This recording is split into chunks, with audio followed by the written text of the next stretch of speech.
هەلێکی زێڕین بۆ پزیشکانی پاثۆلۆجی و پسپۆڕانی پەیوەندیدار. کۆرسێکی تایبەتمەند لەسەر دەستنیشانکردنی شانەی شێرپەنجەی مەمەک. ئایا دەتەوێت زانیاریەکانت لەسەر نوێترین پێوەرەکانی پۆلێنکردن و دەستنیشانکردنی شێرپەنجەی مەمەک نوێ بکەیتەوە؟ ئایا بەدوای دەرفەتێکدا دەگەڕێیت بۆ قوڵبوونەوە لە نهێنیەکانی خوێندنەوەی سلایدە پاثۆلۆجیەکان؟ ئێستا لە یەکەمین لووتکەی شێرپەنجەی مەمەک لە عێراق تاوەری تەندروستی سمارت ئەو دەرفەتەتان بۆ دەڕەخسێنێت. تاوەری تەندروستی سمارت شانازی دەکات بە میوانداریکردنی یەکەمین لووتکەی شێرپەنجەی مەمەک لە عێراق لە ڕێکەوتی 4 و 5 ئەیلولی 2025. ئەم بۆنە گرنگە کۆمەڵێک لە باشترین پسپۆڕان و پزیشکان کۆ دەکاتەوە بۆ تاوتوێکردنی نوێترین پێشهاتەکان لە بواری چاودێری شێرپەنجەی مەمەکدا.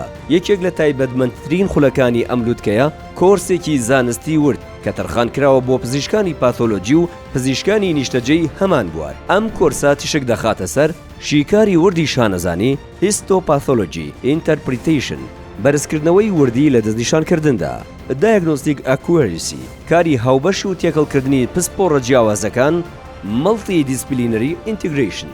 ئەم کۆرسە دەرفەتێکی بێوێنەیە بۆ فێربوونی وردەکاری ئەو پشکنینانەی کە بناغی سەرەکی دەستنیشانکردنی جۆر و قۆناغی شێرپەنجەی مەمەکن. بەشداربووان لەژێر چاودێری پسپۆڕانی بەناوبانگی نێودەوڵەتی. زانیاریەکان نوێ دەکەنەوە و گفتوگۆ لەسەر کەیسە ئاڵۆزەکان دەکەن بۆ ئەوەی بتوانن بە وردترین شێوە راپۆرتی پاثۆلۆجی ئامادە بکەن. تۆی پزیشکی پاثۆلۆجیست، پزیشکی تیشک و سۆنەر یان پسپۆڕانی تاقیگەی پزیشکی و توێژەرانی بواری شێرپەنجەی مەمەک. ڕۆڵی تۆ لە دیاریکردنی چارەنووسی چارەسەری نەخۆشدا یەکلاکەرەوەیە. پەلە بکە و ئەم هەلە زێڕینە لە دەستمەدا بۆ ئەوەی پێکەوە ئاستی زانستی پاثۆلۆجی و خزمەتگوزاریە تەندروستیەکان لە عێراقدا بەرز بکەینەوە.